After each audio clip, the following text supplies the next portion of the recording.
comunicado número 1 de la Junta de Comandantes Generales.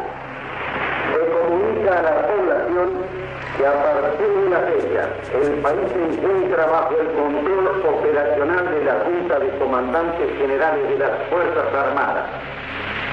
Se recomienda a todos los habitantes el estricto acatamiento a las disposiciones y directivas que emanen de su autoridad militar, de seguridad o de policía, así como extremar el cuidado en evitar acciones y actitudes individuales o de grupo que puedan exigir la intervención drástica del personal en operaciones. Firmado Jorge Rafael Videla, Teniente General, Comandante General del Ejército.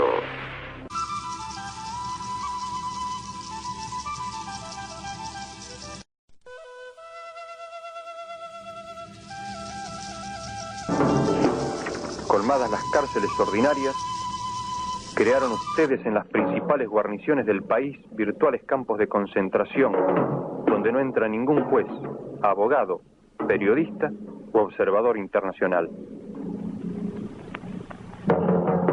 El secreto militar de los procedimientos, invocado como necesidad de la investigación, convierte a la mayoría de las detenciones en secuestros, que permiten la tortura sin límite y el fusilamiento sin juicio.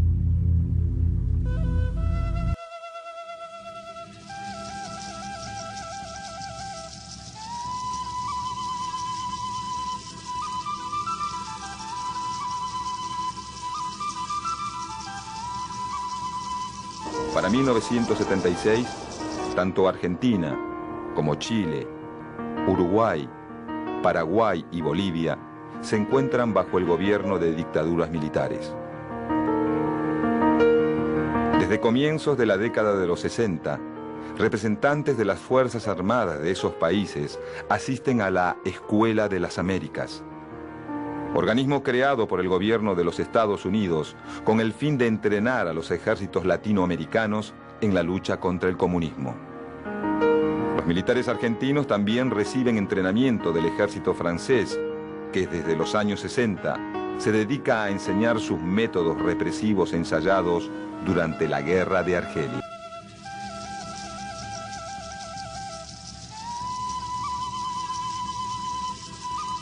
Nosotros pensamos que los trabajadores y los dirigentes tienen que fijar siempre, tienen que consolidarse en las bases, apoyarse en la fuerza de los trabajadores, porque nosotros consideramos que el trabajo de masa, el trabajo en conjunto de todos los obreros, es algo que lleva al triunfo. Conjuntamente con los estudiantes marchamos ya diciendo y hablando bien claro de que nosotros queríamos cambiar el sistema. Hasta que no se elimine el equipo de seguridad y legislemos las propias leyes de seguridad nosotros y tengamos un control obrero de la seguridad, se va a mantener esta media fuerza. En 74, por 3 días tuvo tomada esta planta. Aparentemente la única forma de convencer a la autoridad es demostrándole que uno está cada día más fuerte. Gracias a la Juventud Trabajadora Peronista y a la Juventud Peronista que nos ha apoyado en todo momento. Era un momento de la lucha de clases en que los obreros se despertaban a montones de cosas que todo el peronismo había tapado. Yo me acuerdo que en una manifestación había banderas con la cabeza de Trotsky, la cabeza de Lenin, la cabeza de Marx y qué sé yo. Y un negro que estaba al lado mío dice, mirá qué fierazo que es ese Trotsky. En este momento, compañeros, lo único que les pido es de que una vez por todas tengamos que tomar esa bandera de trabajadores, compañeros. Los trabajadores obligan a la burocracia a convocar a una huelga general, la primera huelga general que se llevan adelante los trabajadores a un gobierno peronista.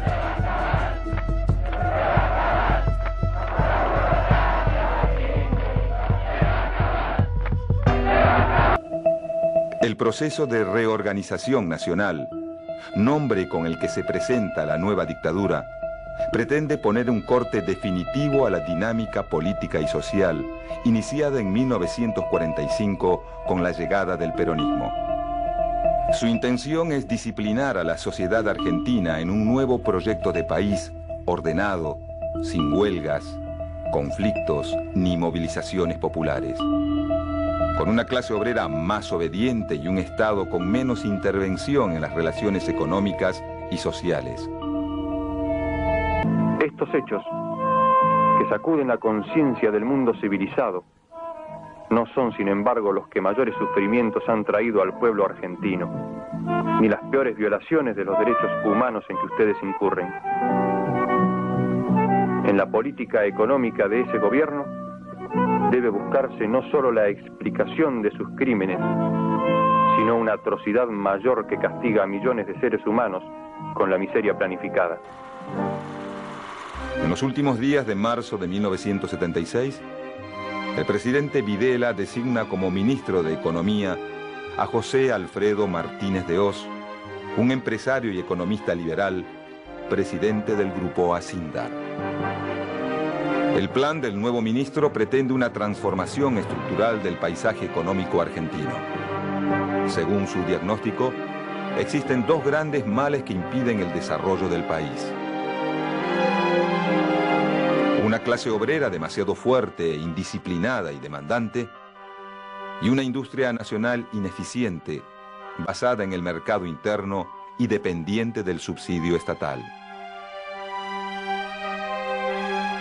La estrategia de Martínez de Hoz apunta a disciplinar al movimiento obrero, en especial a los sindicatos, y a abrir la economía argentina al comercio exterior, aunque esto perjudique seriamente a la industria nacional. Se abre, señores, un nuevo capítulo en la historia económica argentina.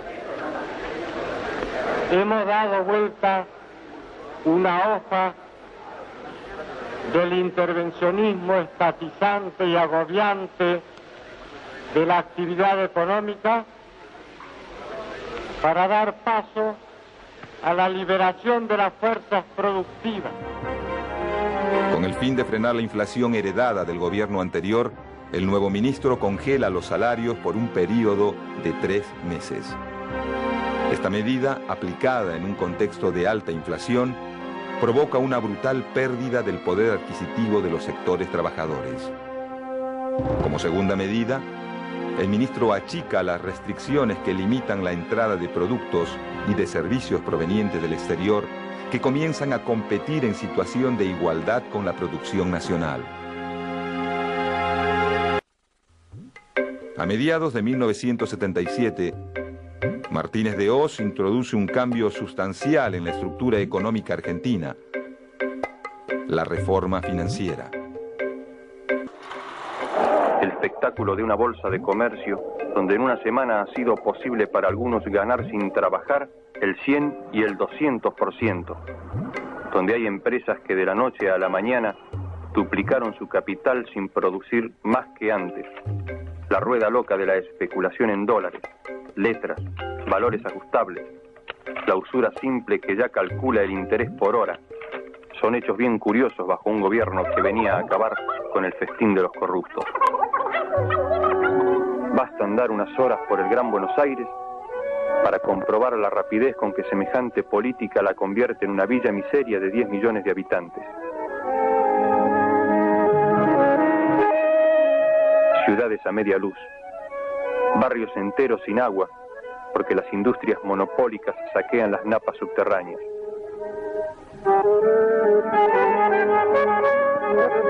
Millares de cuadras convertidas en un solo bache, porque ustedes solo pavimentan los barrios militares y solo adornan la Plaza de Mayo.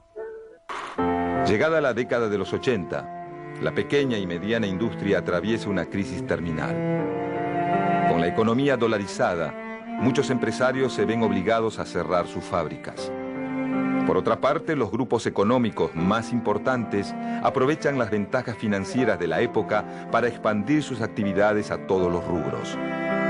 Como consecuencia, el poder económico termina concentrado en unas pocas manos. En julio de 1982 es designado al frente del Banco Central Domingo Felipe Cavallo. Una de sus primeras medidas implica asumir como pública las deudas privadas de las grandes empresas. A esta nacionalización de la deuda privada se suma un cambio en las políticas del Fondo Monetario Internacional y la Banca Mundial que dejan de ofrecer préstamos baratos a los países latinoamericanos. Durante los años de la dictadura, la deuda externa argentina se multiplica por 6.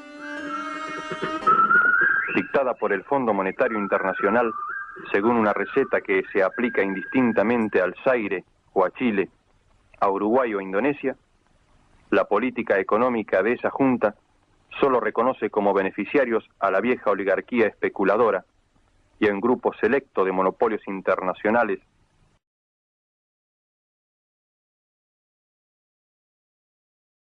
La estrategia política de la Junta Militar tiene un eje central: la eliminación sistemática de toda actividad política, social y cultural que el gobierno considere subversiva.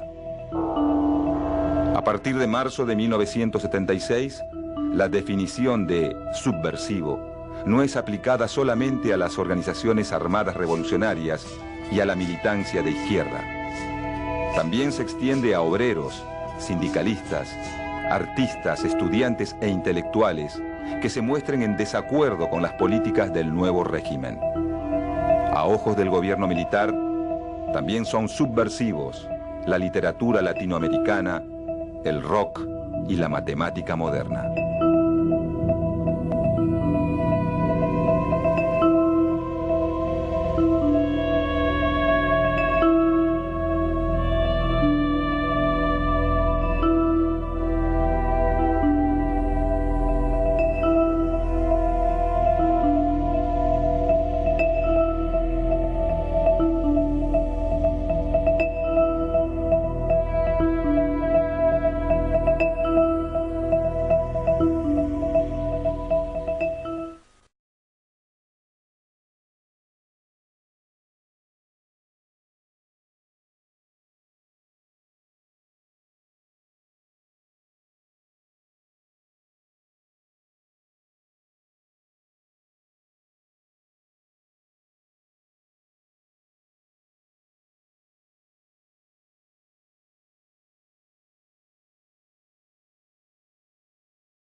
Allá donde todo aquel septiembre no alcanzó para llevarse la tempestad, allá donde muchos vientos han pasado y ninguno pudo detenerse a descansar.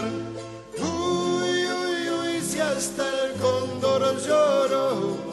Uy, uy, uy, si hasta el cóndor lloró.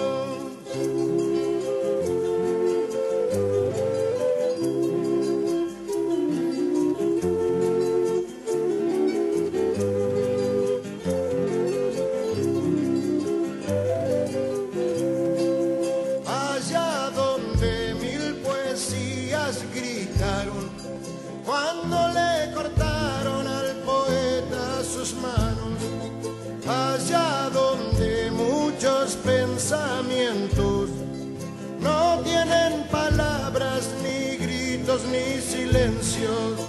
Uy, uy, uy, si hasta el cóndor lloró. Uy, uy, uy, si hasta el cóndor lloró.